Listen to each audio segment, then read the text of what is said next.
इस समय देश बेरोजगारी से जूझ रहा है। जब से मोदी सरकार सत्ता में आई है, बेरोजगारी दर में सिर्फ इजाफा ही हुआ है। ऐसे में ये एक बड़ा मुद्दा बन चुका है और विपक्ष लगातार सरकार को इस मुद्दे पर घेर रहा है। लेकिन बीजेपी और मोदी सरकार की परेशानी इस बात से ज्यादा है कि इस मुद्दे पर उसके अपने भी उसके खिलाफ हो गए हैं और उसकी घेराबंदी में जुट गए हैं, जिसको देखकर बीजेपी समझ चुकी है कि ये मुद्दा आम चुनावों में उसकी जीत का रोड़ा बन सकता है। अब इसी डर से आनन फानन में बिना सोचे समझे मोदी सरकार में बीते दिन एक फैसला लिया और अब मोदी सरकार अपने उसी फैसले पर घिर गई है। इस बार सिर्फ विपक्षी नहीं, देश के युवा भी मोदी सरकार के खिलाफ हल्ला बोल कर रहे हैं। तो सवाल ये है कि मोदी सरकार ने ऐसा क्या फैसला कर दिया और इसके नुकसान क्या हो सकते हैं? क्यों देश के युवा अब सरकार से नाराज हैं और विपक्ष क्यों सरकार की घेराबंदी में जुट गया है? इन सभी सवालों के जवाब के साथ मैं अंशिता श्रीवास्तव हाजिर हूं स्पेशल रिपोर्ट के साथ। स्वागत है आप सभी का। चलिए बढ़ते हैं आगे। दोस्तों, centre for monitoring Indian economy के मासिक आंकड़ों के अनुसार देश में बेरोजगारी दर 2022 में 7.6% हो गई थी। ऐसे में यह मुद्दा मोदी सरकार के लिए जी का जंजाल बन गया है और अब बीजेपी को 2024 में वापसी करना मुश्किल नजर आ रहा है। और बीजेपी का ये डर जाहिर हुआ पीएम मोदी के एक ऐलान में, जब प्रधानमंत्री नरेंद्र मोदी ने विभिन्न सरकारी विभागों और मंत्रालयों से कहा कि वो मिशन मोड में काम करते हुए अगले 1.5 साल में 10 लाख लोगों की भर्ती करें। अब पीएम के अचानक से आए इस ऐलान से साफ हो गया कि बीजेपी को 2024 में हार का डर सता रहा है। 2024 लोकसभा चुनाव में अब लगभग 2 साल का ही वक्त बचा है, जिसको देखते हुए ही पीएम मोदी ने 10 लाख नौकरियों के लिए 1.5 साल की समय सीमा तय कर दी है। वहीं इस बीच कुछ राज्यों में विधानसभा चुनाव भी होना है और इस ऐलान के जरिए बीजेपी एक बार फिर जनता को बेवकूफ बनाने की कोशिश कर रही है। हालांकि इस ऐलान के तुरंत बाद विपक्ष सरकार पर हमलावर हो गया। कांग्रेस ने तंज कसते हुए कहा कि 900 चूहे खाकर बिल्ली हज को चली।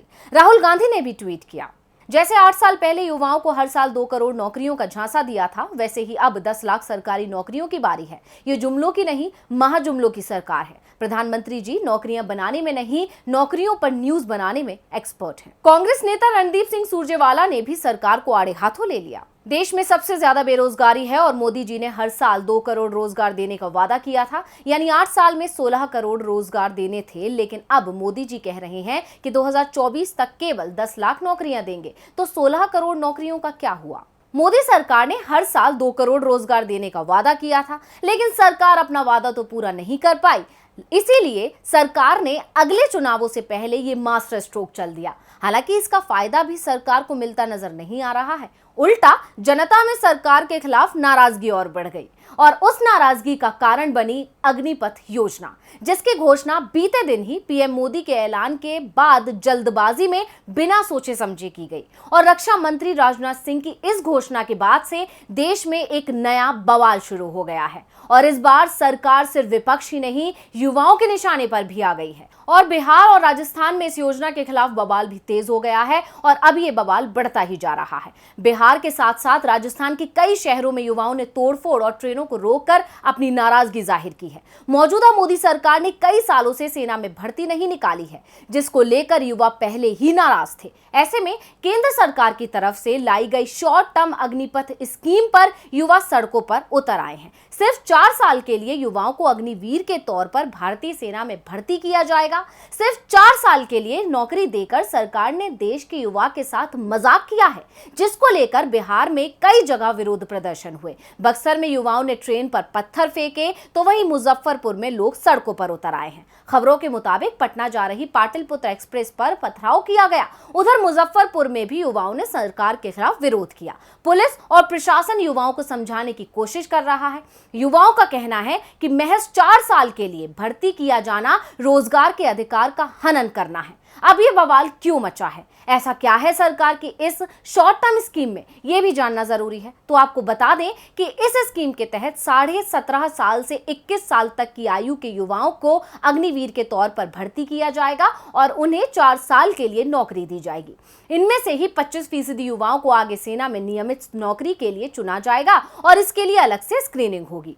अग्निवीर के तौर पर काम करने के बाद सेवा मुक्ति पर युवाओं को 11 लाख रुपए का एक मुश्त पैकेज देकर विदा किया जाएगा। वहीं अब एक बड़ा सवाल ये है कि इसका असर क्या होगा। क्या सिर्फ 4 साल एक सैनिक को तैयार करने और फिर सेवा देने के लिए काफी है? जिस सिपाही को मालूम है कि उसे सिर्फ 4 साल तक सेना के लिए काम करना है, तो क्या वो पूरी लगन से सेना की सेवा कर पाएगा? ऐसे कई सवाल अब चर्चा का विषय बन गए हैं। यानी सरकार की ये योजना देश की सुरक्षा के लिए भी एक बड़ा खतरा साबित हो सकती है। वहीं दूसरी तरफ सरकार की ये योजना फायदा कम, दिखावा ज्यादा नजर आ रही है। अब सरकार के बिना सोचे समझे बनाई गई इस योजना पर कांग्रेस ने चिंता जताई और सरकार के फैसले पर हमला करते हुए सवाल किया।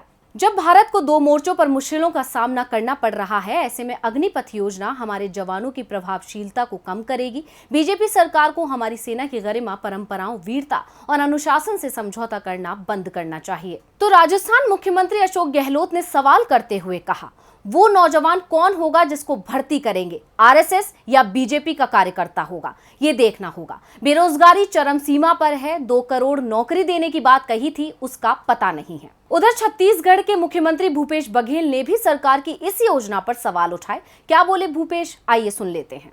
4 साल के लिए, 4 साल के बाद क्या करेंगे?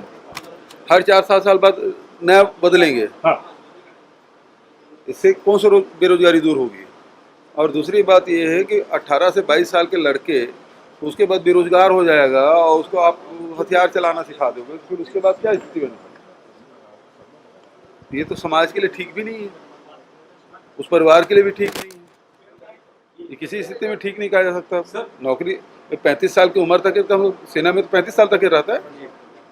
इसका मतलब ये है 2 करोड़ से घट के 10 लाख, मतलब 1 साल में 7 लाख, 2 करोड़ में एक घट के 7 लाख। इसका मतलब ये है 1 करोड़ 93 लाख है वो फेक था। बघेल यही नहीं रुके, उन्होंने आगे कहा, सरकार के नियम में खोट है, इनका रोजगार देना मकसद नहीं है, नौजवानों को भटकाने की कोशिश की जा रही है। रोजगार देना है तो 20 साल तक का दीजिए। वहीं कांग्रेस नेता रणदीप सुरजेवाला ने इस मुद्दे पर कहा, मोदी सरकार भारतीय सेनाओं की गरिमा, परंपरा, अनुशासन की परिपाटी से खिलवाड़ कर रही है। कांग्रेस की चिंता जाहिर है, हालांकि उसके दावों में कितनी सच्चाई है ये बता पाना तो मुश्किल है, लेकिन सरकार का ये मास्टर स्ट्रोक उसके लिए उल्टा पड़ता दिख रहा है। साथ ही सरकार की इस स्कीम ने सालों से सेना में भर्ती का इंतजार कर रहे युवाओं के सपनों के साथ खिलवाड़ कर दिया है। तो वहीं कई जाने माने पूर्व सेना प्रमुखों ने भी इस स्कीम पर ऐतराज जताया है। इससे साफ है कि ये दांव उल्टा पड़ गया है और आने वाले चुनावों में सरकार को इसका खामियाजा भुगतना पड़ सकता है। तो आज के इस स्पेशल रिपोर्ट में बस इतना ही। फिर हाजिर होंगे एक और स्पेशल रिपोर्ट के साथ। नमस्कार। हमारे चैनल से जुड़े रहने के लिए YouTube पर टाइप करें DB लाइव, सब्सक्राइब बटन को क्लिक करें और बेल आइकन को दबाना ना भूलें ताकि खबरें आप तक पहुंचती रहें। देखते रहिए DB लाइव, क्योंकि यहाँ हैं खबरें लगातार।